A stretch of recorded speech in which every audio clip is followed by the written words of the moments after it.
Hey guys, welcome back to another video, and today I'm gonna show you guys my Mag Prime build. Mag is a really underestimated frame. She possesses really good crowd control abilities, but the thing is, people don't really give thought into her. And whenever someone brings up a topic about Mag, they'll just go like, "Ew, don't use Mag, ew, Mag's terrible, ew, blah blah blah." All that kind of stuff will come out from their mouths. But when you think about it, when you really look into her skills, it is really useful in a way, and also it's quite fun as well. She can deal some pretty good damage using her abilities, but the thing is that damage is not comparable against Sarin or Equinox, but we'll leave that topic to another day. Anyway, let me show you guys my Mag Prime build. This is my 2 FORMA build. If you have every mod maxed out here, it will still fit in perfectly, leaving you with 0 spare capacity for other mods. If you want to have more flexibility or more spare capacity, then you can throw in another FORMA if you want. And as you can tell already, this is a min-max build. It is totally not focused on survivability. This build is more focused on making her skills work well. However, if you want to have more survivability, you can either use arcanes that can provide survivability like Arcane Guardian, Barrier or Grace, or you can just swap out Prime Continuity for Vitality. Some of you can tell already, if I were to switch Prime Continuity with Vitality, I can't do so because I don't have enough capacity. So this is why, if you want to have your Mag to be more focused on survivability, when you are about to put your second FORMA, add a D slot instead of a V slot, so you can fit in that Vitality mod into your build. Of course, when you do so, you will lose some power duration, and if you don't know, power duration is actually very important for Mag. If you have too little power duration, her skills would either not work well or just it wouldn't be efficient. Anyway, if you really did change Prime Continuity for Vitality, the most you'll get is around 80% power duration, which is okay for Mag, but it does affect Polarize because it is a duration and range based ability. If you have too little of either one of them, Polarize would just not work well. Now for the Arcane selection, I definitely recommend Arcane Energize, the same Arcane I've been recommending for all of my builds, because it is a very good arcane and it provides you extra energy when you pick up an energy orb. So this does help you with energy problems if you don't have Xeneric, or if you have Xeneric but still facing energy problems. And if you do have an Arcane Energize, it will also help you out with spamming abilities, so you don't have to always pick up energy orbs, since you do have a chance to get extra energy anyway. Another arcane I can recommend are basically survivability arcanes like Arcane Grace, Barrier or Arcane Guardian, which I have just mentioned earlier in the video.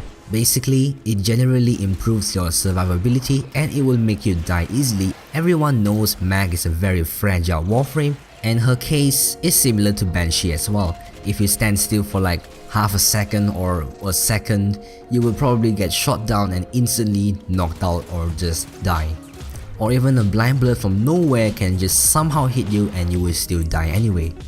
Which is why you have to be very careful, and you also have to be very mobile when you're using Mag or Banshee. If you don't have any of those arcanes, then you can just use whatever you have right now. Basically whatever arcane suits you.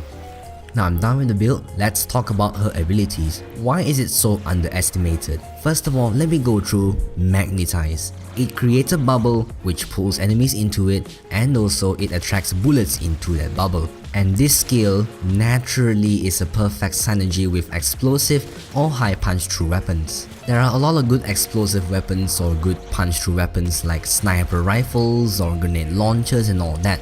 One of the best examples is Turret. Turret is a very strong grenade launcher which can actually strip armor very fast. It also synergizes well with Sarin, and so to have this kind of weapon paired up with Mag, it will be very overpowered. Just take a look at this short clip, it's very strong. You see that? That's some crazy damage there.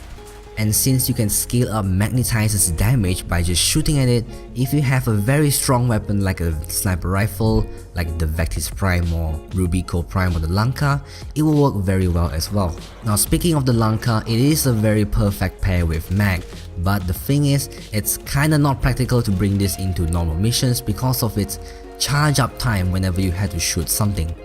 But of course, it is a perfect pair with Mag anyway, so if you're gonna bring this into a high level mission, go ahead because it is really strong. This is also why people prefer to use Lanka when they play with Mag. Some would also say if you have Zenithstar, it would also work very well with Magnetized. Yes, that is very true, but you do need to have a very good build for Zenithstar in order to deal enough damage towards enemies.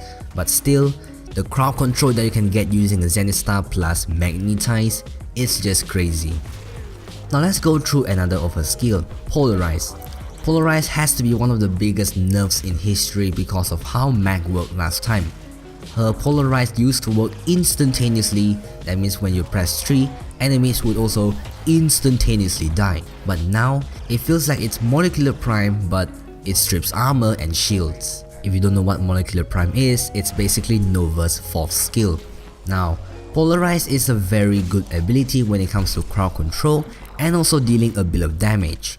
Her damage is not reliable when it comes to this because it's just too little. If you are given the right condition, the right timing and everything, you can actually kill some people using this skill, but again, it is not reliable.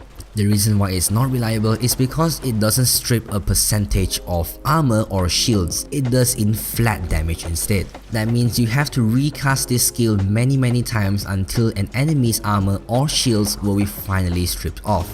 And when you talk about high level greenier enemies, it just doesn't work well. As I said just now, it strips armor in terms of flat damage, not by percentage, which would mean you will run into many issues when you're dealing with high level enemies, just like what I said before. For example, you need to cast 10-20 times of Polarize before you can actually strip off an armor completely. Yes, that's the problem here. Now let's talk about Crush. Crush has received some very interesting changes back in update 22.12. During that update, DE slightly revamped her skills, which included this ability, Crush. They gave increased cast speed for Crush and also being able to restore shields to nearby allies and you. This is pretty nice because Crush before that update used to be a very dull and very boring ability, but now can do at least something, which is to give you over shields, which is okay because it can generally improve her survivability by just giving her over shields. Not only that, it will also give extra survivability for your allies. And that's it for today's video. Thank you everyone for watching this video. If you guys liked it and found it informative, then be sure to leave a like, write a nice comment, and please consider subscribing to this channel. If you guys want to support me, then be sure to check out the link in the description below for more information. Thank you for watching once again, and I'll catch you guys in another video. Goodbye.